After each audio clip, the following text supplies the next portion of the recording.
ఈమెకి 2019లో షాప్ ఇచ్చినారు జగన్ యూనియన్ నుంచి. జగన్ యూనియన్ అంటే అటు 2019లో మాది ఉంది యూనియన్. 2019లో వేస్తే అక్కకి బాగాలేదనేసి వాళ్ళ పాప బాగాలేదని ఉండిపోతే తన షాప్ తీసుకెళ్ళి పక్కన పెట్టేసి నర్సింగ్ అనే వ్యక్తి, నేను చెప్తున్నా పర్లేదు భయం లేదు నాకు, నర్సింగ్ అనే వ్యక్తి ఇక్కడికి వచ్చి నిలబెట్టింది నేనే, మళ్ళీ అడిగి ప్రెసిడెంట్గా నిలబెట్టింది, అందరికీ ప్రజలకు మంచి చేస్తాడని నిలబెట్టాను నేను, బతిమాలతో నిలబెట్టాను అడిగి. అలాంటోడు అక్కకి షాప్ పక్కన పెట్టేసి ఎక్కడి నుంచో బీహార్ వచ్చిన వాళ్ళకి షాప్ ఇచ్చేసి అక్కకి పోలీస్ స్టేషన్లో 20 రోజులు తిప్పించాడు. దానికి సాక్షి చంద్రశేఖర్ అశ్వీ గారే ఉన్నారు. ఎన్ని రోజులు కష్టపడ్డామో తెలియదు. షాప్ ఇవ్వలేదు అక్క ఇప్పటి వరకు షాప్ ఇవ్వలేదు అక్కకి.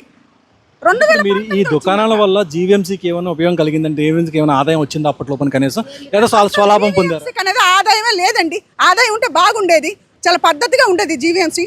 ఎందుకంటే మేము కూడా జీవీఎంసీకి రెంట్లు కట్టి ఉండేవాడు. వీడికి ఆర్చ్ పేరున ఈ పేరున ఆ పేరున మొత్తం ఎవడొస్తే ఆడి పేరున ఎవడు ఏటంటారు దీనికి రాజకీయం కండువా వేసి ఆడి కండువా వేసేసి మారిపోతాడు. ఆడి దగ్గర ఎవడు మా ఇదేంటో ఆడి పేరున మారిపోతాడు, ఆ పార్టీకి మారిపోతాడు.